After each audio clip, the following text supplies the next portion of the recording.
Hello, my name is Holly. Good evening and welcome to For Meet the Poet with Vicki Feaver in conversation with Alexandra Harris. Now, I can see our audiences are just starting to arrive. So while people are getting here and logging in, I'll tell you a bit about the Zoom format just in case there are people who haven't been to one of these before. So obviously you can see us here now, but if you want to join in the chat, what you need to do is hover your cursor over the speaker's face and you will see that a bar appears along the bottom with various options on it. And one of them is a little speech bubble marked chat. And if you click on that, a sidebar will open up. And I'll just pop in there now the first thing for everybody, which is where you can buy the book. Let's put that there.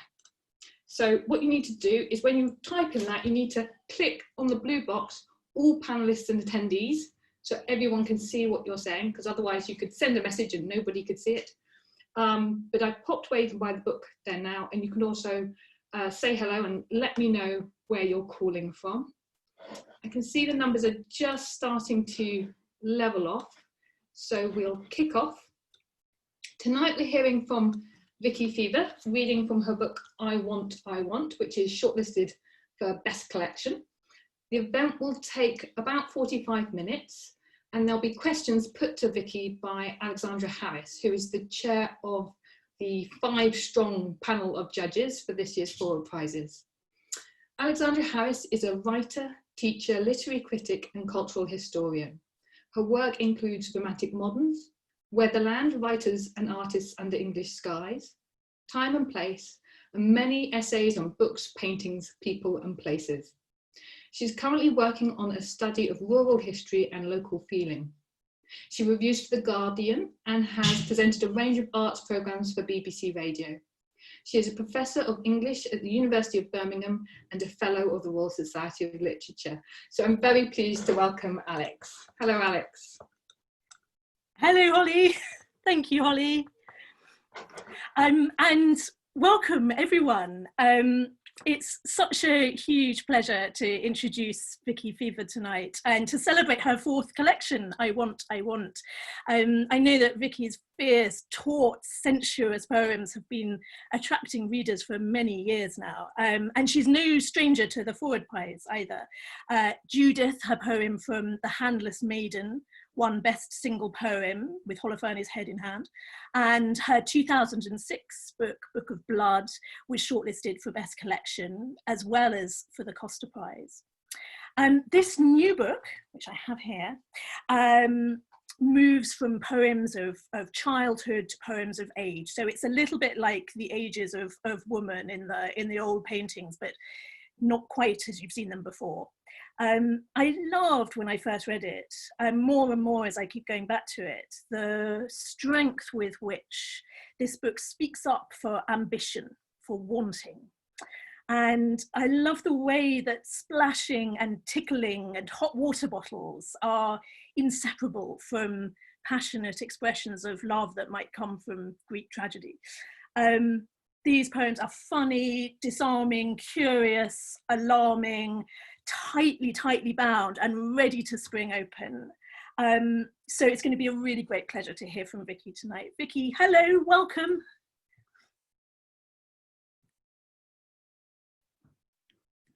Am I unmuted now? Can you hear me? I can hear you, that's perfect. Yes, oh good. Hello, Alexandra, sorry. And you're looking so cool and chic, and I'm terribly hot and sweltering Oxford, but hello.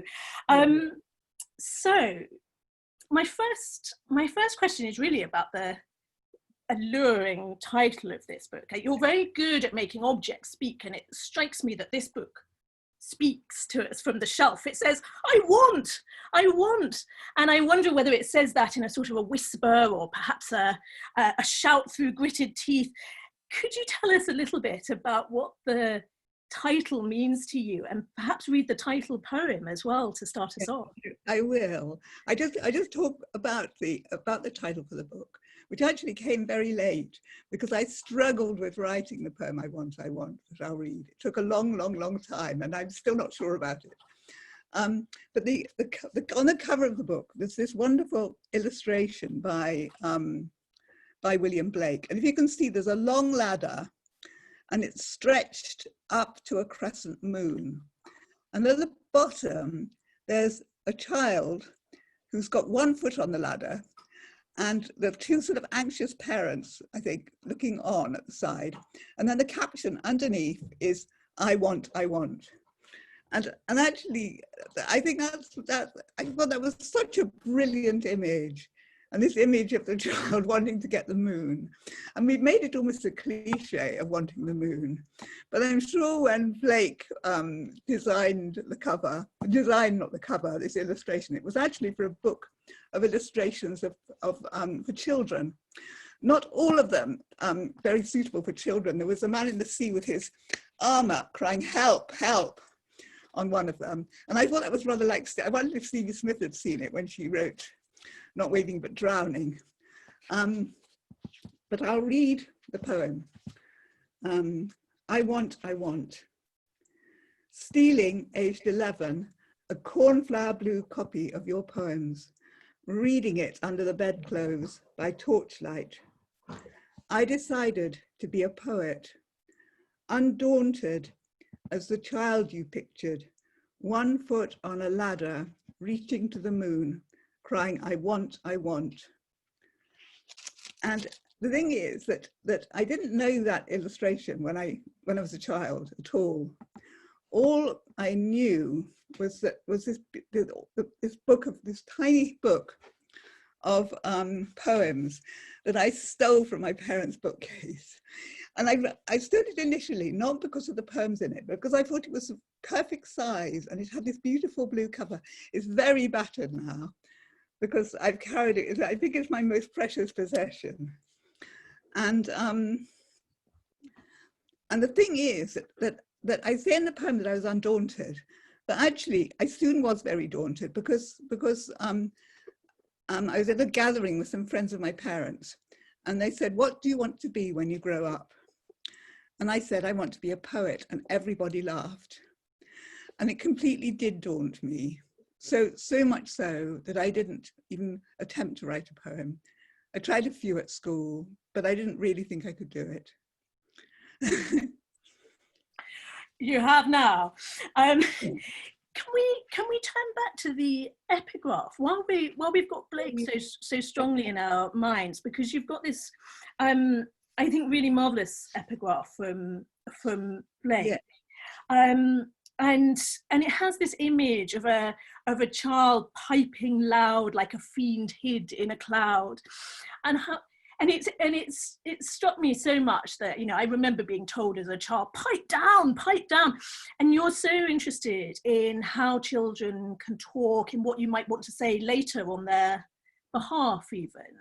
So I just wondered how the piping loud works for you in relation to that sense of occlusion from being a bit hid behind the cloud. Do you mind if I read it first? Of course, please do. Well, I think it was one of my favourite things for a long time, especially when I started trying to write poems about childhood. My mother groaned, my father wept, into the dangerous world I leapt. Helpless, naked, piping loud, like a fiend hid in a cloud. It's one of the few poems I know off by heart.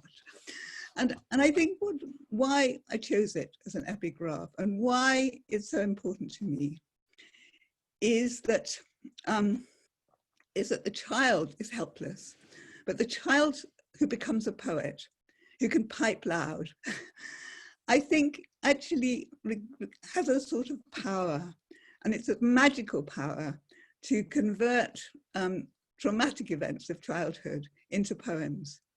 And that seems to me amazing. So I think that's why it's so important to me. And it's true, I mean, I don't suppose I was the only child, but from my generation, even more so. I went to a school called Nottingham High School for Girls, where it was certainly about young ladies. And it was about behaving properly and not talking very loud and certainly not spilling the secrets about what went on behind closed doors of a family. Mm. So I was incredibly miserable, but I didn't tell anybody about what was happening. And I mean, I don't mean I was actually abused in a physical sense, but I had a horrible time between my mother and grandmother, being pulled between them. And also being, I think being, there's a one poem in the book called The Ladder, and it's the other side of ladders, and you know, being a child being pushed in an upper ladder of ambition, but it isn't necessarily the ambition that they have for themselves. Oh, yes, and you evoke in the rehearsal, you're being dragged over to play the piano. Oh, yes. and having to show promise. Yes, well, I was supposed to be a concert pianist when I was 8 after my first lot of lessons. So this is about the way that you found your own ladder, how to find the space for your own ladder. Let's hear some of these poems in which you talk back to that child. There are poems here which are just so full of the kind of violent feelings of this wartime family and these unspoken emotions that you're talking about there. And I'm very struck by the sense of this child desperately needing to find space for her own life, her own emotions, and all these adult feelings impinging on her. So I wonder, maybe you could read 2 poems that seem to me to be sort of about that, which is War Baby and perhaps go straight into Pugilist, and we'll talk about them. Of course, yes. War Baby, I would never have written War Baby when my mother was alive. And actually, it took a long, long time to write this poem. And I began by distancing it completely by talking about the baby in the story of King Solomon's Judgment. And I began that poem by cut the child in 2, and then an image of the sword hanging over the, you know, poised, ready to cut the child in 2. And that's quite powerful, but I actually realized that it was more powerful to stick with the war and my story. I think I'd written a prose piece called War Baby, which sort of led me into it. War Baby. In a house with gas masks hanging in the hall, where the air was heavy with waiting for news of a soldier posted missing in action. A mother and daughter battle for possession of the warm, milky bundle of the daughter's baby. Woken by the roar of their explosions, fear lodged in her body like shrapnel. All her life she was torn, her head and her heart split in 2. As if when words failed, the women stumbled from the rubble of their tirade, and like battle-crazed soldiers who hardly know what they're doing, one grabbed hold of an arm and each grabbed hold of an arm and a plump little leg and pulled. And Pugilist. Pugilist. Can't find it now. A minute. Pugilist, page 3. 18. Oh, page 18. Oh. Oh yes. Pugilist is about the soldier who was missing in action in that poem. That was my grandma's son. And it's about the grief in the house. And I feel really guilty now, but as a child, I felt really resentful of this uncle. And that comes over in the poem. Pugilist. Uncle who was killed in the war, whose boxing gloves, stitched from padded orange leather, were stored in the cupboard above my bed. Who haunted our house, making my father feel guilty for not fighting and dying, and stopping my mother and grandmother from ever being happy. On Remembrance Day, when they sat in the gloom behind green velvet curtains, watching a tiny black and white telly and weeping as poppy wreaths were laid on the cenotaph. I sneaked out of the lounge to dance on the lawn, paper poppy pinned in my hair, leaping and twirling in frosty grass. That night, Uncle Jack appeared in my bedroom, jigging from foot to foot and throwing punches at me with bunched orange fists. I woke with a nosebleed, a flow of scarlet drops, soaking my pillow and sheets and an old towel and half filling the blue kitchen bowl. You know, Vicky, that really, it gets me in the stomach like a pugilist punch, actually, that poem. It's the violence of feeling in it is really extraordinary. And actually that makes me want to ask about, I suppose, the relationship between the sudden impact of those poems. They have this rapidity to them, this punch. And yet I suspect that they're actually the result of lots of trial and error and deliberation and redrafting. And I'm just wondering how you get that concision and punch over such a long time if you're revising a lot. Do those things kind of pull against each other? I think I give them up as complete hopeless ruins, as the rubble of the poem, of the first poem. I try to write them and then I give them up and I abandon the rubble. And then I go back and I have another go. And then finally, and I think it's actually, I was reading, someone was interviewed in The Guardian this week and she talked about composting and you know, having these things in her head that then she made use of. And I think that probably happens because quite often, I once made a list of poems I wanted to write in a notebook. I mean, and then I found it after years. And the extraordinary thing was that so many of them I had written, which is extraordinary actually. And I think, you know, there was that I'd started to write and just hadn't, but then I had somehow, I mean, I think there's still an awful lot left that haven't been finished. But oh, so you've got a to-do list then? Well, I certainly have, yes. Yes. Just before we move on from those war poems, I suppose I just want to mark the fact that we do so much talking about commemoration and about heroism in this culture. I almost felt there was nothing more to say, and yet you go straight for that almost taboo of saying, I didn't want to grieve anymore. I didn't want to feel that. It wasn't my grief. And I wondered how dangerous you felt that was, and whether you did actually have to give up and really go away from it and come back. Yes, I think if I had expressed it at the time, you know, that wasn't something to say. I mean, I sneaked out onto the lawn. It's not something that I would have, sorry. Yeah. Not something that I would have. There are a lot of illicit actions in your poems, from the stealing to the slipping out onto the lawn. Oh, I think I did live a secret life quite a lot. I used to escape from the house and sort of roam the woods, and I think I did do a lot of escaping if I possibly could.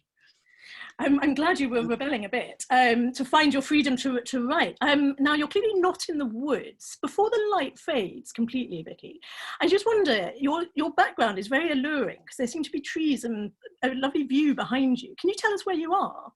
Well, I'm in a village called Dunsire, which is in South Lanarkshire on the edge of the Pentlands. And I don't know if anyone listening knows about Ian Hamilton Finley's garden, Little Sparta. That is 2 miles away up the road.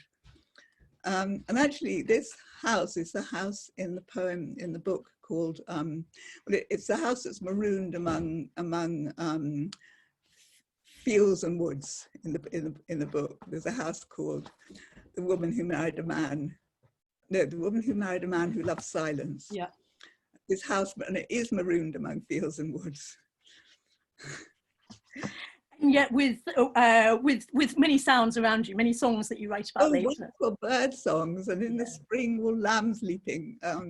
Yes, I mean it's either a wonderful place or it's a scary place, I think.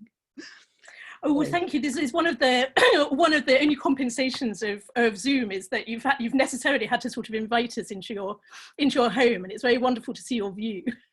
Do you write with the view before you, or do you need to look at the wall? No. I mostly sit in bed. I don't look at the wall, but I sit in bed, or quite often at the kitchen table, or this table where I am now in the sitting room. But I don't look at a view, and it's a sort of very weird process. I mean, I can spend all day writing without even noticing that I haven't got dressed or eaten any lunch. And I sometimes haven't got anywhere at all. I've just got, everything's got worse. And then I want us to talk a bit more about that. That's the secret processes of yours and your notebooks. But shall we, let's hear a bit more poetry first, shall we? And I think it would be good to move into the middle section of this collection, which isn't quite about middle age. It looks backwards and forwards. It's full of bristling thorns and luscious juices. And I'm particularly interested in the way that you are often taking objects or creatures and giving them a voice. And one of those is Peasant Doll. So perhaps you read for us Peasant Doll and Smell of Rubber from this section. I think the thing about finding other voices and characters is that they're a way of talking about things that I'm concerned about. I started doing that with my second book, The Handless Maiden. I mean, I've never written a whole book like Caroline Duffy of characters, but actually for certain things that I want to say, and I think I wasn't quite sure what I wanted to say with Peasant Doll, but actually in this period of Me Too and the sort of objectification of some of those girls, and of just of women in general, and this feeling of being having to be something that other people want you to be, I think, is in the poem. Having to wear the right face, speak in the right voice, or not at all. Peasant Doll. Painted on my red dress, patterned with tiny white flowers, will never crumple. My scarf never come undone. My features are painted too. I can't open my mouth to scream or yawn or offer an opinion. The expression on my face is permanently sweet and serene. It seems that I share nothing with flesh and blood women, except under the hollow of my plastic skirt, I'm balanced on a spike. What a puncturing poem to think up over the washing up. Am I right that you thought of it over the washing up? That's right. Well, the doll had been my mother's, and when she died, my sister took it and put it on her windowsill. And so I was washing up after a family dinner, which was a very long, drawn-out process. So I had time to glance up and think about this doll. And I think that's when I started writing about her. Shall we hear Smell of Rubber as well? Yes, The Smell of Rubber was written as in response to a poem by Edward Thomas. It was commissioned by Magma magazine. And I chose Old Man or Lad's Love, that famous poem by Thomas, because it's one of my favorite poems. And I really love his hesitancy and sort of ambivalence about this scent of this shrub, and the way he sort of chases it all the way through the poem to different places. And then in the end, he ends with this devastating line, an avenue, dark, nameless, without end. That's very typically Edward Thomas, I'm afraid. And I felt similarly ambivalent about rubber. Can't think why I like the smell of rubber, but somehow there I am with my hot water bottle. So I don't really understand.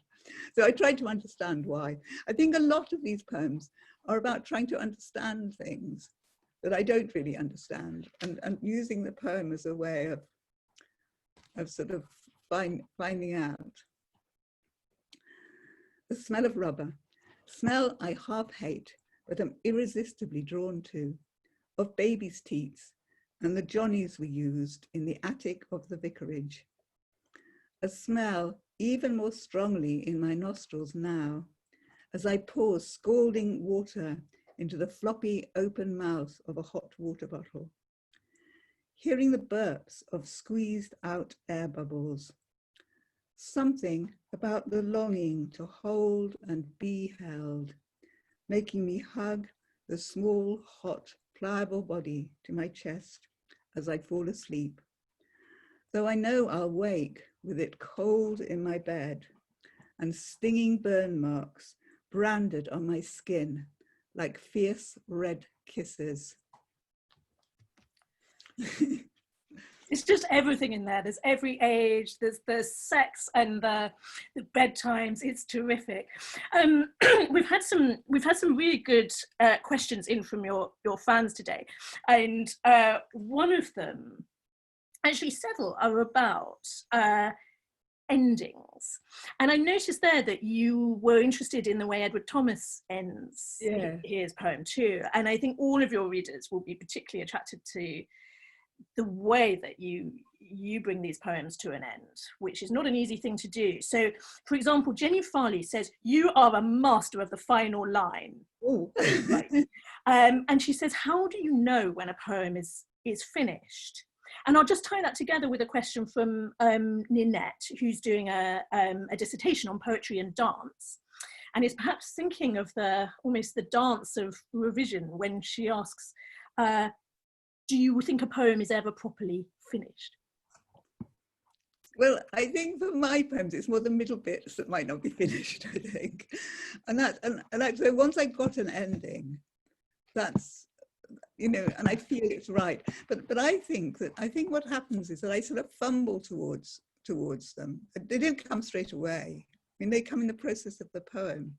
And I never thought about the, you know, I think that the hot water bottle is just thinking it through. It's just thinking, and then actually because I'm always burning myself on hot water bottles, and then actually finding the language, and then having these red marks on my chest, but then fumbling with the language until it comes out as stinging burn marks branded on my skin like fierce red kisses. And then that's very satisfactory because I love the sound of the words. Mm. And you know, I still think endings are a problem with poems because, you know, because in the same way with music, I mean, I'm not now talking about completely contemporary music, I'm talking about classical music, but you're never in any doubt that it's ended because of the chords that, you know, you sometimes have sort of false endings where you just suddenly move key or slip. But then you actually know, well, I mean, I don't have trumpets and drums sounding and things like sometimes symphonies do at the end, but, you know, and massed tonic dominant. But I think it doesn't seem a problem to me, endings. It's more starting off and carrying on and finding my way in the middle. And then by the time I'm getting to the end, I think I know where I'm going, really. But I fumble towards it, and I don't, and then I have to go on and on to find an end. I was working on a poem today, and I haven't quite got. It's a poem in bits, and I haven't got the end quite right of one of the sections, but it will come right, I think, if I work on it enough. And now let's get to what that might involve. You mentioned in your question and answer online that people might like to read on the Forward website.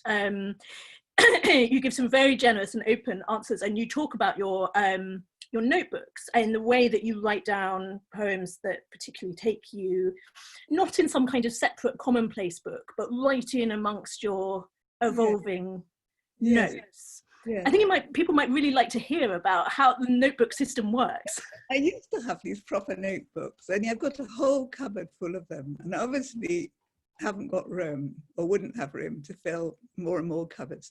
So I now keep my notebooks on my computer, and I'm now on number 40 on my computer. And I usually try and stop at about 100 pages. But yes, there are things I put in poems I really like. I get this thing of poems delivered daily into my thing from Poets.org in America. And occasionally, if I really like one, I write it in my notebook, or if someone sends a Twitter feed with a poem I like. But then I also write down moans about my life. And I write down things about nature, especially because I live here. So I've been keeping quite a lot of nature notes in my notebook. And shopping lists, yes, and reminders. And yes, everything goes into it, actually. and I don't look back at it at the moment. I mean, what was very interesting when I did keep these proper notebooks, I got a wonderful notebook where, because I wrote a whole essay about the making of Judith, the Judith and Holofernes poem. And I found all the things which I never knew had gone into that poem that had happened beforehand. And that was so interesting to trace it. Really, really interesting. So you are your own researcher. You're doing the PhD yourself, aren't you?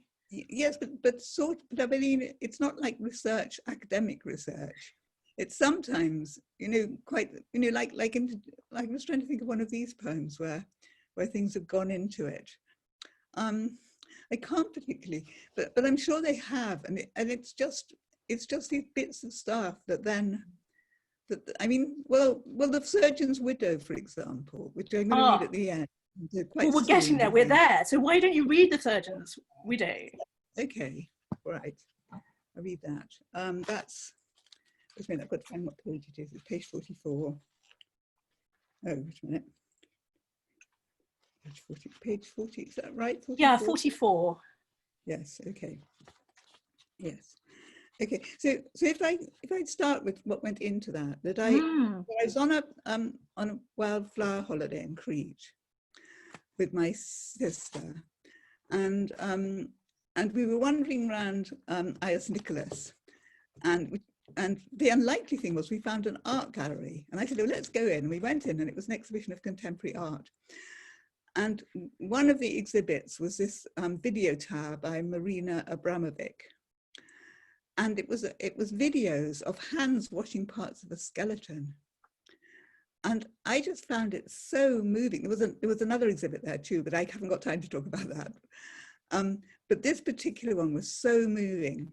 And so when we were driving off to look at the flowers, I wrote notes about this widow who was so, who just couldn't get over the grief of her husband, and therefore dug up his bones and reassembled his skeleton.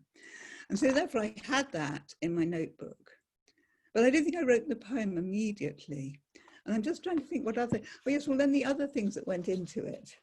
I mean, they're all different things. They're things I remember about the end of a relationship and that grief. And things that I'd done in my life. I remember once having a bath on Christmas Day with my lover. And, so I suppose those weren't things from my notebook. I'm just wondering what else was from my notebook. No, I think and it was nothing I particularly read. Sometimes it's things I've read, but I don't know. But it just gradually came together until I wrote it. Shall I read it? Oh, please do. And I think you wanted to read to go straight into the Blue Wave as well. So do you want to read both? Yes, I will. Yes, wonderful. I will. I'm just going to try and find the Blue Wave so I can actually. Oh no, it's right. It's on the next page. It's fine. Yeah.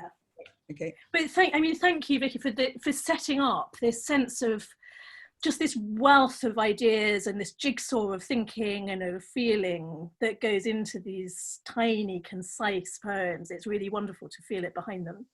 It's the mess, actually. I love hearing the mess. The Surgeon's Widow. She dug all night in the company of moths, drawn from the dark to the bright beam of her torch, recovering first his skull, last the phalanges of his toes. Finally at dawn, her bag full, she carried her husband home. She laid his bones, damp and cold from the grave, on a rug by the fire, then found a drill, pliers, and a coil of wire. Aided by the diagrams in his anatomy books, she reassembled his gaunt frame. The night of their wedding, he swung her off her feet, waltzing her from room to room before carrying her up to bed. Now she held him and danced the same route, stumbling, almost falling on the stairs. Once they'd made love in the bath. Now lifting him gently into the tub, she washed him like a muddy child, scrubbing with a nail brush at green and amber stones in the porous bones. His hand she left till last, soaping fingers famous for their delicate skill, with her fingers, crooked and clumsy with arthritis. Finally, rinsing off grey suds, she dried him with a warm towel. She slept as before his death, his knees slotted into the crook of her knees, her buttocks cradled by his pelvis, her head on the pillow beside his, dreaming of his breath on her neck. I've gone to the blue wave. Okay. Now, the blue, before I started writing old age poems, I'd written, the first one I wrote was called Prayer at 70. And then I was given a commission, well, I was asked to write poems for a pamphlet with Douglas Dunn and Diana Hendry for the by the Scottish Arts Council. No, not the Scottish book. No, sorry, the Scottish Poetry Library and the, have I forgotten now? Sorry. The thing is, I was really scared and I almost turned it down. And then I remembered this thing that Wilhelmina Barnes-Graham, the artist, said, and she said in her 90s, I was doing research on her for this workshop I was doing. Do it now, say it now, don't be afraid. And so then I wrote the Blue Wave poem. And the Blue Wave poem came about because there was, her house has been sold now, it's really sad.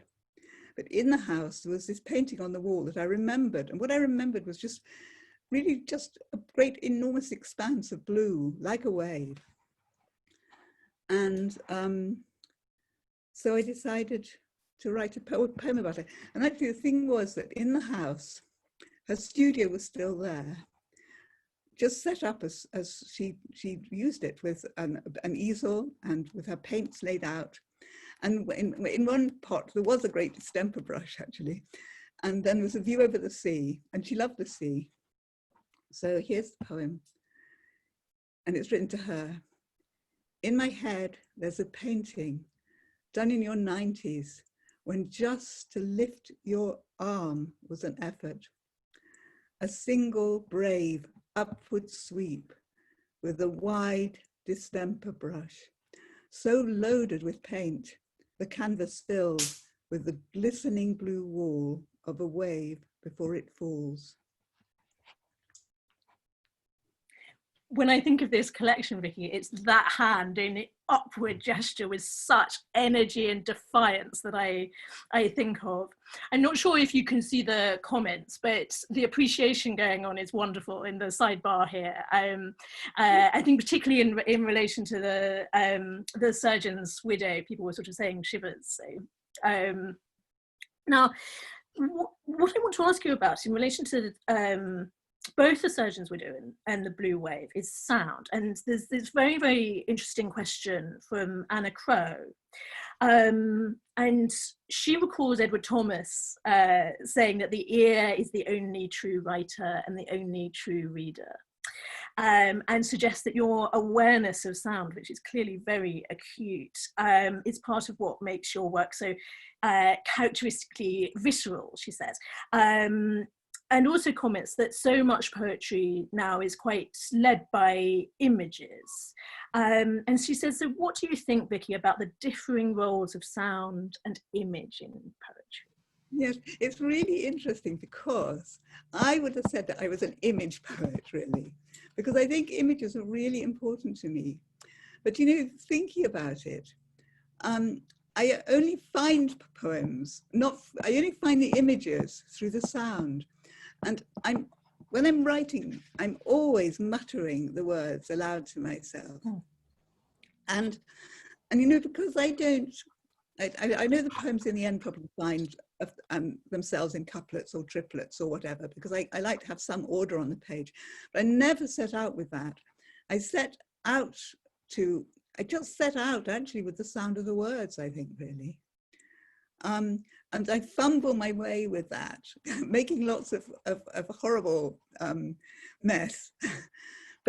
but then it is really important how the words sound and how they create the rhythm and structure of the poem. And so the images are, but the sound finds the images, I think. So, you know, the image at the end of The Surgeon's Widow is this image of the two of them sort of curled together like spoons. And then it's the sounds like his knees slotted into the crook of her knees, her buttocks cradled by his pelvis. It's the sound of the words that I love. And then reaching towards her, head on the pillow beside his, dreaming of his breath on her neck. And I only found that through sound. I knew what the image would be in a way that I knew in the blue wave, I wanted, in the blue painting, I wanted an image of a wave. But I only knew how it would be in words and poetry by sort of letting the sound dictate it, really. So it is, both are important, really, but probably, maybe I'd always thought images were more important, but I don't know. I think maybe the sound is equally important, if not more so. I like that we've raised this question of sound after hearing The Blue Wave as well, which you almost think of as a purely visual poem about a picture.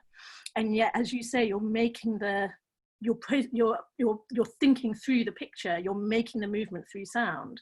I think there's a real music there. I mean, Wilhelmina Barnes-Graham is almost abstract sometimes.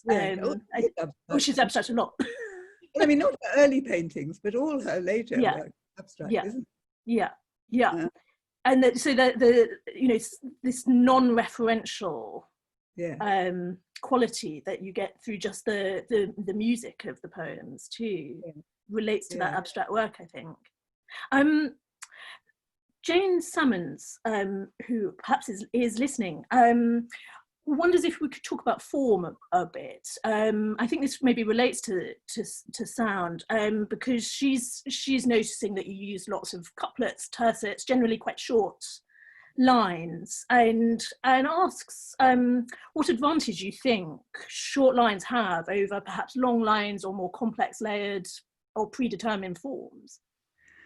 I really like the thing that Pound said about there being two sorts of poetry, and one was the kind where you have a pot, like a sonnet, and you pour the poem into the pot, into the ready-made pot, or it's organic poetry where you grow the poem.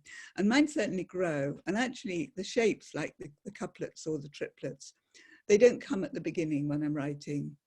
I think because I like a certain amount of tidiness. I mean, I quite admire those sort of open field poets who manage to leave words all over the page, and well, that's too much for me to handle. So I like to grow poems organically, but then I like to tidy them up a bit. And so I just, if they fit easily into a couplet, I would use that. And if they fitted easily into triplets, or for a long time I used 5 lines a lot, actually, for a stanza shape. Or at least they form themselves into 5 lines. I think the short lines, I think my lines have got shorter and shorter, actually. And I'm not sure why, but again, it's not an intellectual process. It's just finding, you know, where the line ends and moves on, and the rhythm of it, and as it moves through the poem, really. I think it's certainly, there's nothing intentional. And I mean, I feel ashamed. I'm just going to boast. I have got a first-class degree in English literature, but I've never studied poetic form. Or, I mean, like in the same way, I've never studied English grammar. I just resist all these things.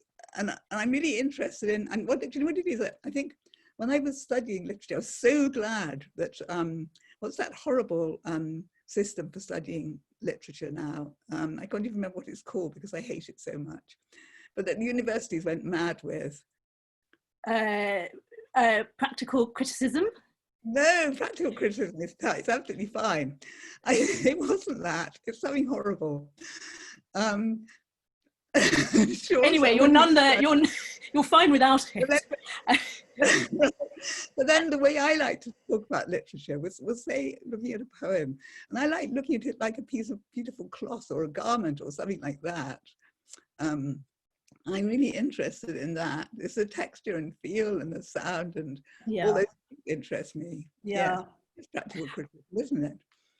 And but it seems to me that you're pretty daring about putting the English literary canon in its place. I don't think we have time to hear your Moa poems, but I'm just going to recommend to people that if they love Marvell, they should take a look at your Moa poems, which just send the pastoral flying. And I think what we must do over here is hear your last poem. Could you read us out, perhaps, with Old Woman in a Forsythia Bush, which I think perhaps loops us back to the Blakean tone on which we started.